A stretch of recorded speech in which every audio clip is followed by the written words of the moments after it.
Om Swastiastu. Terima kasih atas waktu yang diberikan kepada saya. Sebelumnya, perkenalkan nama saya Gede Wahyudi Wisnu Dewanta, NIM 18011065 dari kelas 6A Manajemen Reguler Sore. Baik, berdasarkan tugas UAS yang diberikan oleh Ibu dosen, di sini saya akan mempresentasikan mengenai atau memaparkan sedikit materi tentang perpajakan di luar dari materi yang saya dapatkan sebelumnya. Baik, untuk mempersingkat waktu, saya mulai presentasi. Yang pertama yaitu pengertian perpajakan. Menurut Profesor Dr. Rohmat Sumitro, SH atau Sarjana Hukum, dalam bukunya Tomardiasmo 2011, bahwa pajak adalah sebuah iuran dari rakyat kepada kas negara berdasarkan undang-undang yang dapat dipaksakan dengan tiada mendapatkan jasa timbal balik atau kontraprestasi yang langsung dapat ditunjukkan oleh kepada pemerintah digunakan untuk membayar pengeluaran umum. Sedangkan menurut PJA Andriani dalam bukunya Waluyo 2009 halaman 2, pajak adalah iuran masyarakat kepada negara yang dipaksakan, yang berupa terhutang kepada wajib pajak membayarnya menurut peraturan umum atau peraturan perundang-undangan yang berlaku dengan tidak mendapat prestasi kembali yang langsung dapat ditunjukkan kepada wajib pajak tersebut. Kemudian peranan perpajakan dalam pembangunan. Pajak sangat erat hubungannya dengan pembangunan nasional baik di sektor publik maupun sektor swasta. Dengan uang pajak, pemerintah dapat melaksanakan pembangunan, memperlancar roda pemerintahan, menyiapkan lapangan pekerjaan, serta meningkatkan kehidupan sosial ekonomi masyarakat. Fungsi perpajakan merupakan sumber dari penerimaan negara yang mempunyai dua fungsi, yaitu menurut Mardiasmo dalam bukunya 2011 halaman 1, yaitu satu, fungsi anggaran atau budgeter sebagai sumber dana dari pemerintahan untuk membiayai pengeluaran-pengeluarannya. Fungsi mengatur yaitu sebagai alat pengatur pelaksanaan pemerintah dalam bidang sosial ekonomi. Dalam tersebut dibagi jadi beberapa bagian, yaitu pajak yang tinggi dikenakan beberapa terhadap barang-barang mewah, tarif pajak progresif dikenakan pada penghasilan, tarif pajak ekspor sebesar 0%, pajak penghasilan dikenakan atau penyerahan barang hasil industri tertentu seperti industri semen, rokok, industri baja, dan lain-lain.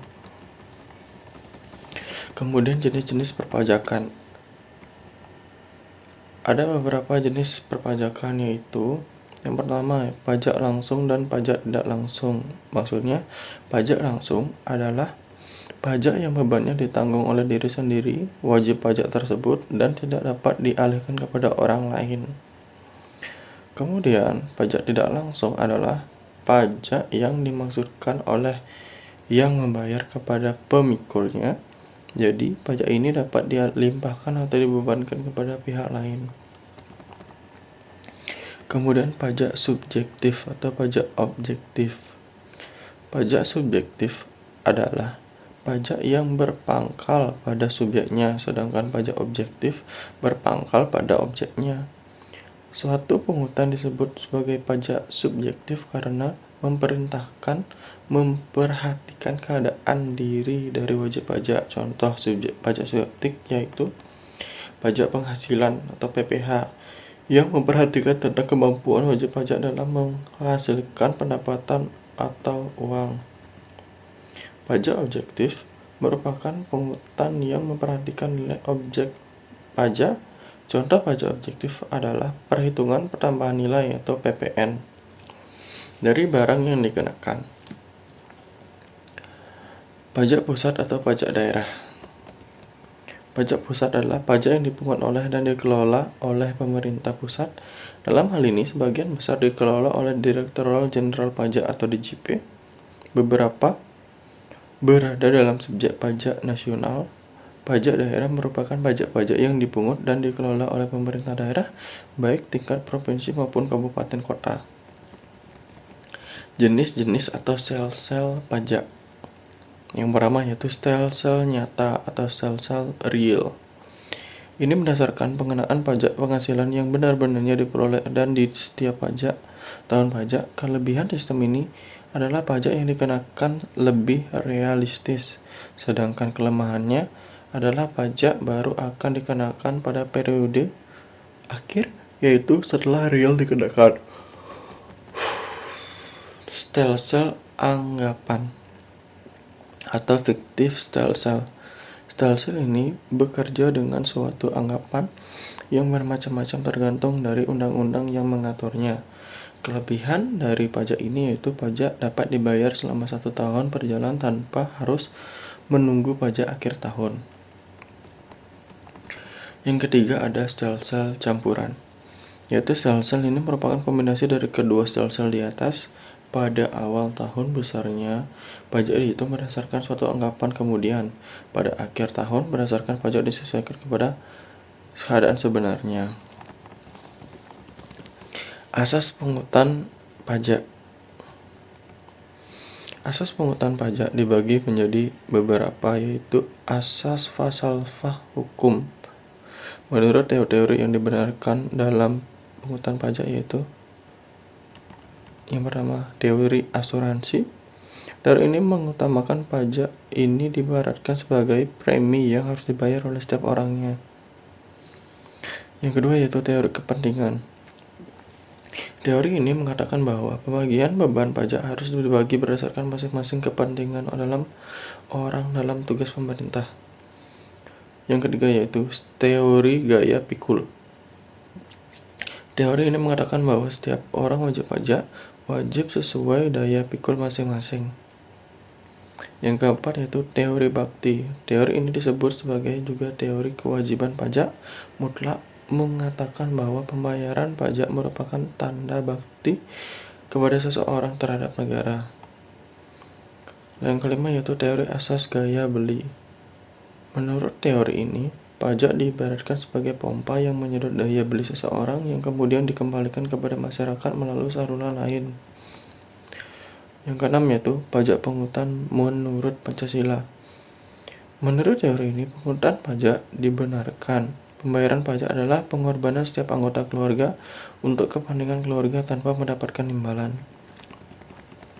Selanjutnya yaitu ada asas yuridis, yaitu merupakan ini pungutan pajak yang harus didasarkan pada undang-undang atau landasan hukum. Pungutan pajak di Indonesia adalah pasal 23 ayat 2 Undang-Undang 1995.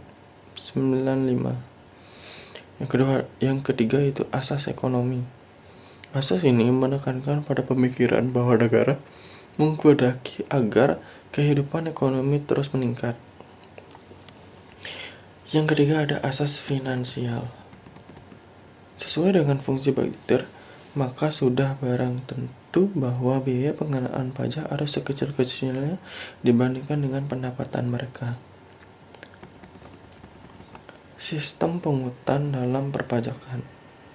Sistem pungutan pajak dapat dibagi menjadi 3 sistem, yaitu menurut Madismo dalam bukunya 2011 halaman 7 yaitu sebagai berikut. Official Assessment System adalah suatu sistem pungutan yang memberi wewenang kepada pemerintah atau fiskus untuk menentukan besarnya pajak yang terhutang oleh wajib pajak. Self-assessment system adalah sebuah sistem pungutan yang memberi wewenang sepenuhnya kepada wajib pajak untuk memperhitungkan, membayar, dan melaporkan sendiri besarnya pajak yang terhutang. Withholding system adalah sebuah sistem pungutan yang memberi wewenang kepada pihak ketiga, bukan fiskus juga bukan wajib pajak yang bersangkutan, untuk menentukan besarnya pajak terhutang oleh wajib pajak. Pengertian wajib pajak. Menurut Undang-Undang Perpajakan Nomor 6 Tahun 1983 yang diperbaharui dengan Undang-Undang Nomor 16 Tahun 2009 tentang ketentuan umum dan tata cara perpajakan,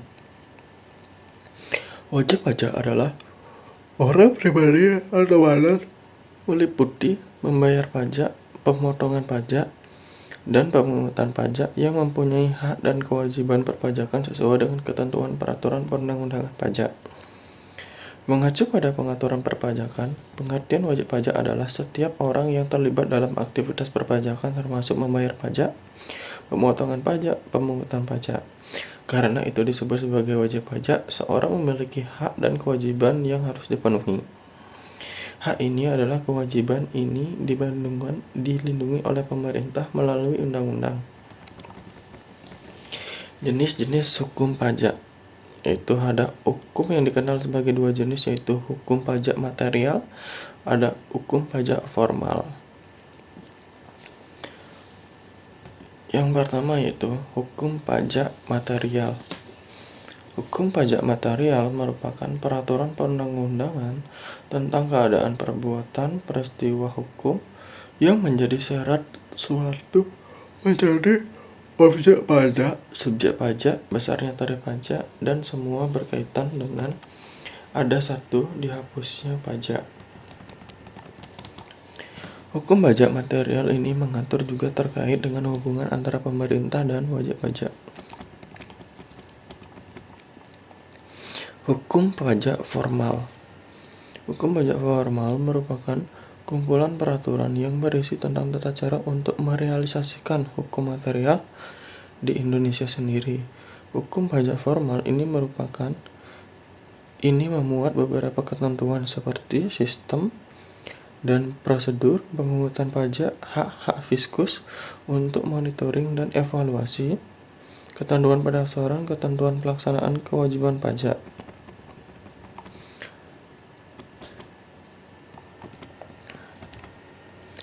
Adapun beberapa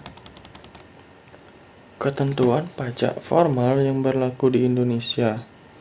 Yang pertama yaitu ada Undang-Undang Nomor 6 Tahun 1983 atau SSDD, Undang-Undang Nomor 28 Tahun 2007 tentang ketentuan umum dan tata cara perpajakan. Yang kedua ada Undang-Undang Nomor 19 Tahun 1997 SSDD, Undang-Undang Nomor 19 Tahun 2000 tentang penagihan pajak dan surat paksa. Yang ketiga ada Undang-Undang Nomor 14 Tahun 2002 tentang pengadilan pajak. Hak pajak menjadi hukum yang mengatur semua hal terkait fiskal negara. Hukum ini penting untuk dipatuhi semua warga negara agar terciptanya kesejahteraan dalam upaya pembangunan nasional. Apalagi bagi perusahaan, urusan pajak tidak boleh dianggap sebelah mata karena kealpaan bisa membuat kerugian yang fatal. Oleh karenanya, penting bagi perusahaan menyiapkan perhitungan dalam pelaporan pajak yang sebenar-benarnya. Saat ini, sudah banyak software akuntansi secara khusus memiliki fitur pajak, seperti yang disediakan oleh Ukirama ERP software dengan basis cloud. Ini akan memudahkan Anda mengelola pajak agar tidak hanya efektif tetapi juga akurat. Fitur ini lengkap dengan terintegrasi menjadi keunggulan dan Ukirama ERP sehingga terpercaya oleh banyak klien. Pajak juga menjadi sangat penting oleh setiap wajib pajak harus dibayarkan. Mengapa demikian? Karena pajak adalah salah satu pendapatan negara yang cukup besar dan menjadi penghasilan utama bagi sebuah negara itu sendiri. Nah, majunya sebuah negara, terutama di negara berkembang yang dominan warga negaranya masih harus membayar pajak dengan nilai yang tinggi-tinggi, karena dalam sebuah negara berkembang semua pendapatan yang contohnya di Indonesia, sebuah pendapatan yang besar itu berasal dari pajak itu. Adapun cukai, pajak hotel, mungkin pajak pariwisata, disitulah sumber pendapatan dari negara yang nanti digunakan untuk pembangunan negara itu sendiri. Nah, jika sebuah warga negara atau wajib pajak tidak membayar pajaknya satu orang saja, itu akan sangat merugikan bagi negara, karena uang pajak itu sendiri akan kembali lagi ke rakyat untuk pembangunan negara itu sendiri. Sekian presentasi dari saya. Apabila ada kesalahan, saya mohon maaf, dan saya tutup dengan Parama Santi. Om Santi Santi Santi Om.